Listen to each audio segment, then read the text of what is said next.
Hi everyone, we're back again. And here we have an amazing person, OWASP Executive Director Andrew Wenderstock. He is multi-talented person, a veteran in application security space, author for Top 10, OWASP Top 10, which needs no introduction. At the same time, ASVS, which is Application Security Verification Standard, as a co-lead. He's been keynote speaker, trainer, and wore multiple hats. So I will let him speak more and share his vision around OWASP Top 10. Security Summit 2021. This talk is to take us through what is OWASP and some of our history and what we're going to be doing in the future. I do hope you find this enjoyable. If there's any other questions, you can always reach out to me on Slack, on Twitter, on anywhere. So let's get going. Our mission is to make application security visible. Now, this was the mission that we came up with in 2001, and pretty much it's been superseded by a lot. We do things that are not mentioned in this mission statement. So we're in the process of drafting a new mission statement that we hope to have by our 20th anniversary. Our mission, though, is nonetheless is to promote application security. Our ultimate goal is no application security vulnerabilities. If you think about that as being a vision statement and a never reachable goal, that's okay, but we need to make sure that we're actually doing something about application security. In the past, we would have advised people about security, but that pathway, that advice does not work. People can be told until the cows come home that you need to improve your application security, and yet we still have breaches. So what we want to do is actually start making an impact and actually getting people to have the most secure pathway is the default pathway, so they don't have to think too hard about application security. The OWASP Foundation itself is a global non-for-profit organization. We have two entities, one in the United States and one in the EU. We are a vendor-neutral community. That doesn't mean no vendors. It means we absolutely rely upon our commercial partners, corporate sponsors, donors, and supporters to maintain our mission. But vendor neutral means everyone who participates in OWASP has the same opportunity. It does not mean no vendors, and that's a common misconception among some. OWASP itself is the collective wisdom of many, many thousands of people.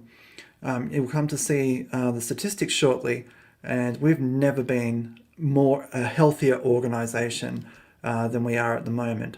Now, for some of you that might be a surprise, but the reality is we've never had more members, we've never had more sponsors, we've never had more corporate members. We are well on our way to actually really shaping the future of web application security worldwide. We hold many AppSec days and training events all over the world. These are run by volunteers. We also have some global events. You'll see those coming up in future slides. There is local chapter meetings and activities that is free to attend in your local area. If you don't have a chapter within the short, a very small distance from you, you're more than welcome to start a chapter as long as it's more than 80 kilometers or 50 miles in the old money away from any other chapter. We're also working upon, the Education Committee is actually working on a tertiary and industry curriculum. We're also looking to actually start to certify certain trainers and whatnot, because we've had a number of requests from governments to say, is this a person a good trainer from the OWASP point of view? So all of that stuff is coming up. If you wish to get involved, please start attending committee meetings. It is really, really important work. We have so many people all over the world. You'll see shortly the statistics of the participants in our community. Well over 80,000 people participate regularly in OWASP events and activities. We have had so many people joining up as a member recently. I love it. It's really, really helping our mission move forward, particularly in this pandemic era. We obviously have members, chapters, and committees and initiatives, but we also have project leaders and leaders in general. We're recently making a change to allow event leaders to be full-on high-level leaders of OWASP. So they get all of the leader benefits as well as all of the things that go along with that, such as an OWASP email address and whatnot. So we are making some huge reforms here, and you'll come to hear about them during our history lesson. Everything we do should be easily accessible. Our mission is to make application security visible to everyone, and that includes making sure that we we work to serve underserved communities and underrepresented groups. We want to make sure that we include people who aren't traditionally included in application security. Unfortunately, this industry does have a reputation for being a difficult one to work in, and we need to change that culture. And that won't happen if we don't start including people who aren't like ourselves. So it's really important that we all get on board with this. I can't stress enough that we have a huge shortage of people from all types of locations. And so you're going to see some changes and reforms coming up this year that encourages more local events to prevent folks traveling the world, providing their expertise and then leaving. We need to do more than just travel and speak. We need to be able to grow our community everywhere, whether that's in Africa, whether that's in India, whether that's in South America. It's got to happen everywhere. And the only way we're going to do that is by encouraging local talent development. And it's really important that we do that. And the easiest way we can do it is to have a really low barrier of entry. And that means free. And that's why we do fundraising. That's why we do donations. And that's why we charge memberships and corporate, we encourage donations and similar. That's how we manage to get our message and our mission done, is by getting many, many volunteers. Okay, we have 228 projects. 21 of them are flagship projects, including the most recent one, which is Cyclone DX, which is a software bill of materials standard.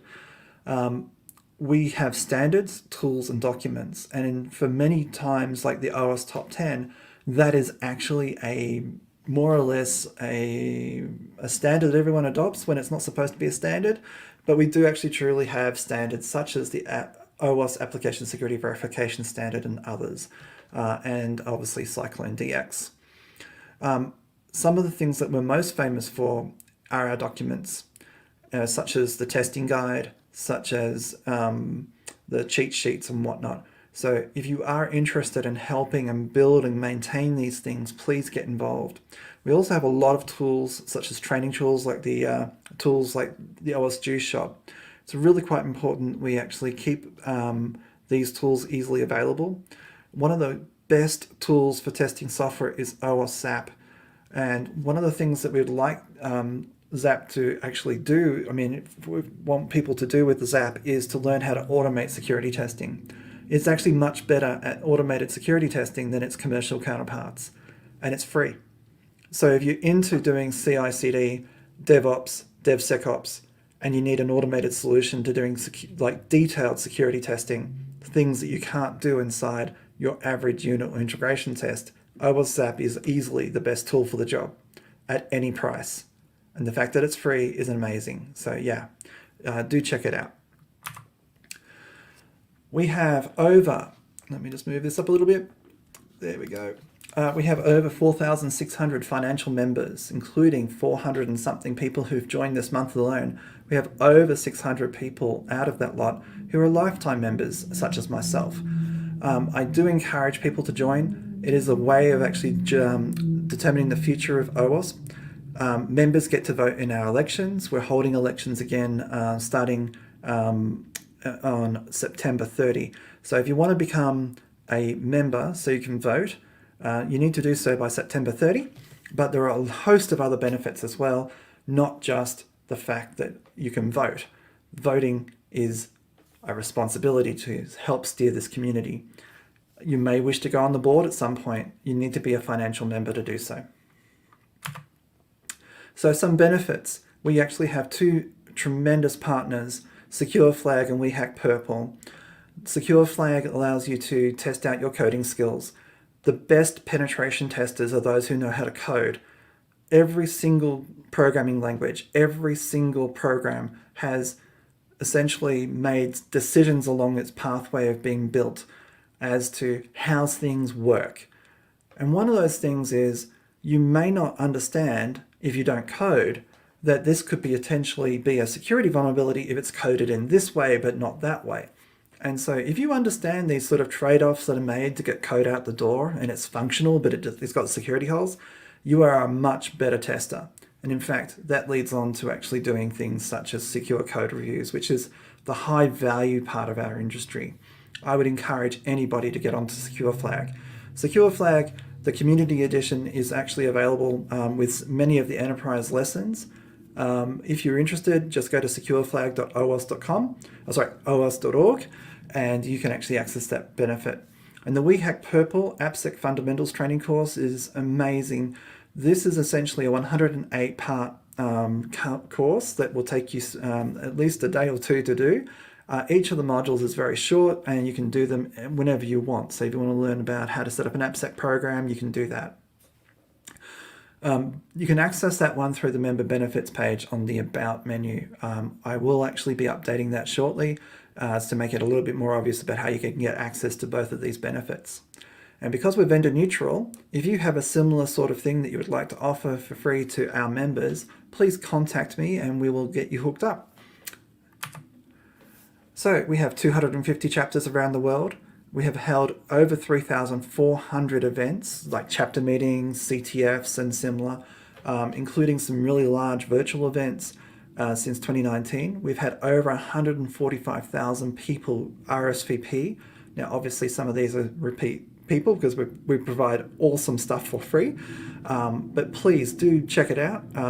Most chapters actually do have Meetup, and you can find out just by going to meetup.com, OWASP, and just search in your local area. You're probably going to find an OWASP chapter near you.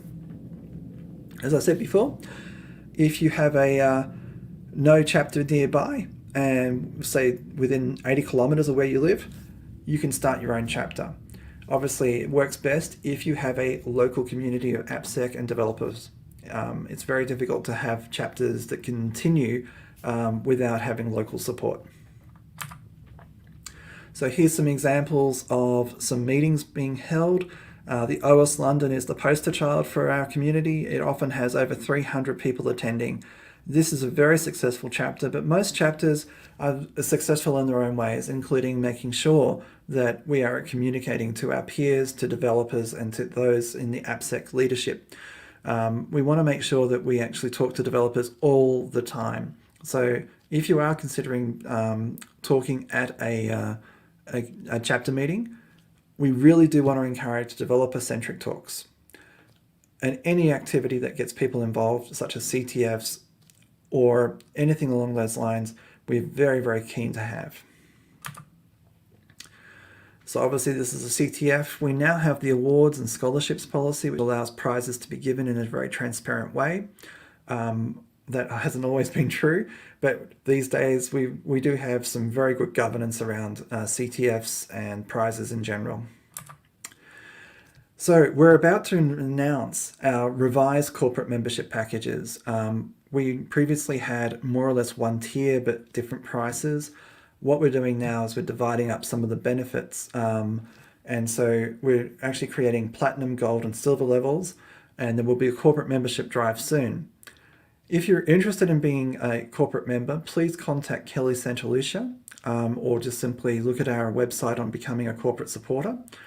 And you can actually get onto the prospect list and you'll learn about the corporate membership drive. It's kicking off next week. We also have available regional and startup pricing. So for corporate memberships, we define regional as being in a particular, I think the International Monetary Fund has a definition for economies that are up and coming. And we basically define folks who live in those countries or have headquarters in those countries can get access to the same benefits of platinum, gold, and silver and pay 2/5 the normal price. And similarly for startups, for those startups within the first 2 years of their existence, you can also get the same sort of deal. So please do talk to us if you are interested. So some of our existing corporate members, these folks are our top tier folks. and please do support them if you've got a chance. Without them, we wouldn't have a program. We need corporate members to fund a lot of the free activities we do. If you're in a position to become a corporate member, please do so. We have gold members as well, GitLab and Checkmarks there, and we have approximately 50 or 60 others who are also part of our silver membership. The membership benefits for corporates includes early access to our events and sponsorship. They also include the potential for partnering with us for member benefits and similar. Please do talk to us if you are interested. Okay, let's get on to the meat of the presentation here. It is our 20th anniversary this year, and on September 24, you can actually access a 24-hour event that we're running. And we've got incredible speakers, including Mark Curphey, our founder. So what I would suggest is get some good sleep and check out and register for the actual event. It's going to be tremendous. Because it's for 24 hours, it covers every single time zone. And if you miss something, we are going to release it to our members first and then to everyone in 3 to 4 months after that. So if you want to see some of these sessions and you miss it, I would suggest becoming a member, and we'll provide early access to the videos of all of these talks. So OWASP itself was founded in September 24th, 2001. For the first few years, it primarily concentrated on standards development and the developer guide. Our first version of anything was the developer guide 1.0, but there was also trying to be a definition, a taxonomy, if you like, of web.xml, more or less how attacks are categorized. Like all similar things, it hasn't been maintained over the years, but the developer guide lived on for quite some time, and its current descendant is the web testing guide if you're interested. In February 2003, the very first version of the OWASP Top 10 was released by Dave Wickers and Jeff Williams of Aspect Security, as it was back then. So many people are surprised to hear that it wasn't the first thing we ever did, but it was actually pretty early on. It was one of our most famous early projects, and it was adopted really quite rapidly throughout the entire world, primarily because it only wants you to do 10 things. Now, there's a lot more than 10 things to do, but pretty much most people who have an AppSec program, it's usually based around the OWASP Top 10. Now, as one of the current co-leaders of the OWASP Top 10, please don't use it as a standard. It is not a good standard, but my co-leaders and I are actually thinking about people who do adopt it for a first generation or entry-level AppSec program, and thinking about how we can actually modify the 2021 version to cope with inappropriate use of the OWASP Top 10. As I said, we've got way better documents and standards than the OWASP Top 10, including the Application Security Verification Standard, which is 100% testable, unlike the OWASP Top 10. So please do use the ASVS in preference to the OWASP Top 10 once you've actually got your, you've learned how to crawl on an AppSec program. When you want to learn how to walk, the ASVS level 1 is for you, and when you're ready to run, ASVS level 2 or 3 might be the very appropriate choice. Now, 2004 was a very, very active year. Not only was the foundation, which I now lead, was founded by Jeff Williams and Dave Wickers again. And in fact, I think Mark Curphey and a few others definitely got OWASP off the ground and gained momentum. But without Dave and Jeff in the early days, OWASP in its current form would not exist. They provided office space, they provided free accountancy, they actually provided the first staff members. So realistically, without them, we wouldn't have OWASP. It wouldn't have existed at this point. So we owe a tremendous debt of gratitude to Jeff Williams and Dave Wickers, and I would encourage everybody to, if you come across them, to thank them profusely. They're amazing. They did a lot of thankless work on the OWASP Top 10 for a long period of time, and they housed OWASP for years and years and years. So when did we do our first conference? AppSec 2004 was held in New York City. It was actually called AppSec 2004 NYC, and that was our first conference. In the following year, we actually had 2 conferences, and we've kept up that cadence for most of the time we've been around. So we've got AppSec EU, which tend to focus on research topics, and AppSec USA, which is easily the premier global event for application security. Obviously, there are some conferences out there that do very, very well. RSA, Black Hat, DEF CON, many others. But if you're looking for detailed application security content, you cannot beat an AppSec, a global AppSec event such as AppSec EU or AppSec USA. I worked on the Developer Guide 2.0 back then and released it at Black Hat in 2005. It was actually finished just prior to jumping on a plane. And yeah, that was a rather exciting time. It was one of our premier things. It was used, oh, goodness gracious. It was used very, very widely for a period of time, but then it fell into disrepair. It's one of those things that if volunteers tend to drift away from a project, it then doesn't get maintained. And so its current iteration is still in development. If you wish to help a revised version of the developer guide, please do contact the current developer guide leaders. But the web testing guide is a very, very good substitute for most of the content that's in the developer guide. Continuing on, 2006 to 2019 was tremendous growth. We've held AppSec EU and US events every year between 2006 and 2019.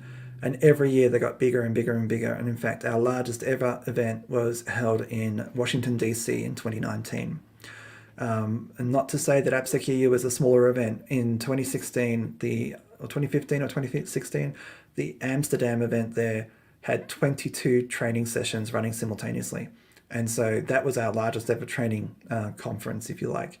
It is amazing what this community can do when it gets its mind together and comes together as one. In 2008, membership was formalized, which is strange because OWASP is a membership non-profit. We should have had membership from the very word go in 2004, but it didn't really get formalized in 2008. In 2009, the Application Security Verification Standard got going, and that's the first version. I've been very happy to be involved with that almost since the very beginning. I became a reviewer and editor of it after the 1.0 release. Again, without Jeff Williams and Mike Babursky's incredible effort, you'll hear these names come up again and again and again. And it's because, in Jeff's case, we literally stand on the shoulders of giants. I mean, he is 210 centimeters tall, so you can't actually miss him. But his efforts throughout years and years and years of work, it cannot be understated. Anyway, the first cheat sheet was the XSS prevention cheat sheet. This is one of our most popular forms of document today. The cheat sheets themselves get by far the most number of views of all of our documents, including the OWASP Top 10. So if you're interested in getting learning a bit more about application security and you wish to improve a cheat sheet or write one, please get involved. The cheat sheet leaders are very, very approachable and nice guys and lady. In 2009, we have our first elected global board. Before then, it was literally Jeff and Dave and a few others. They were sort of nominated and elected by themselves. But in 2009, we have the beginnings of what we have now, which is a fully elected global board that is elected by the members. So again, if you wish to get involved with the global board, try to get involved in committee meetings, come to the global board meetings that open to the public every month. A key milestone event was OWASP 1.0. It was released in 2010. And obviously we've had the OWASP Top 10 2010, 2013, and 2017. We're currently working on the 2021 version. And we've had so many projects, chapters, and members. It's amazing. I would encourage everyone to get involved. Now, obviously, this last year or so has been very, very difficult for everyone, and OWASP is absolutely no exception. We are absolutely, we are doing better than we thought, but we are certainly not out of the woods. I would love to see us succeed despite everything. So if you can, please come and attend our events. Please come and attend our AppSec Virtual in November. Come to our training. We actually do have an event coming up. I'll just show you on the next slide. We actually do have LostCon. It's likely to be in person, but with Delta being a big problem right now, It may or may not be an in-person event. We're planning on hybrid at this very moment. It could be an in-person event, we don't know. We're hoping very, very strongly that AppSec Dublin in June next year will go off. This will be our first in-person event since AppSec Cali in the beginning of 2020. And then in September 2022, there will be AppSec San Francisco, which has been long delayed. San Francisco has always been a tremendous host city for us. We really do encourage you to come to those, do some training, learn some excellent stuff from the leading edge speakers that we invite. If you are interested in actually helping out with the speaker selection, talk to Kelly Santalucia. We want our community to help us pick better papers, new research, new topics, new speakers. Not to say that everyone who's presented before shouldn't come again.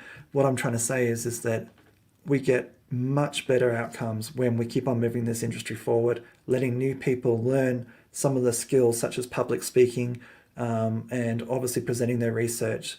It's very, very important to us for our mission to keep that process going. So if you are interested in learning about how we judge papers and get them into our events, please approach Kelly. The more the merrier for paper review. We actually have done a lot of reform recently, including awards and scholarships and grants. We can now actually give project leaders the ability to say, I want to develop X, find a sponsor, and then work on the project, deliver X, and then get paid. That wasn't true up until this year. It's long overdue reform, and I'm glad that we've done it. We're obviously doing a new corporate membership. Again, if you're interested, just please contact us. And soon we'll be getting on to doing fundraising, and you'll start to see some requests for donations and things like that. So contribute back to projects, volunteer at your local chapter and become a member. It's roughly around $5 a month. And if you become a lifetime, it pays itself off within 10 years. For those folks in India and other what we call regional pricing areas, it's actually much cheaper than that. It's only $20 a year. And for students, it's only $8 a year. I'd love to be able to get some sponsorship to allow all student memberships to be free. But we can't do that just yet. You can start your own chapter, you can work on committees, you can get involved in projects, you can actually start your own project or chapter. I do encourage people to use pull requests and help us improve our website and whatever else we're doing. So we have plenty of ways of keeping in touch with us. You can join an OWASP mailing list, you can follow us on Twitter, you can like us, and the OWASP Foundation page then leads to a community page. For those folks in India, we have a very active OWASP page where you can communicate with other people in your local area. We have owasslack.com, which is a great way of communicating with me. That's how the staff actually maintains their communication together as well. So we're all there. And so, yeah, do come and visit our website, get involved. And I look forward to seeing you at some of our events coming up. Thank you so much, and see you soon. Thank you so much, Andrew, for sharing the wonderful insights. Everyone, stay tuned. We're coming up with our first session with Anders Fark, and we're going to be live in a couple of seconds. Thank you.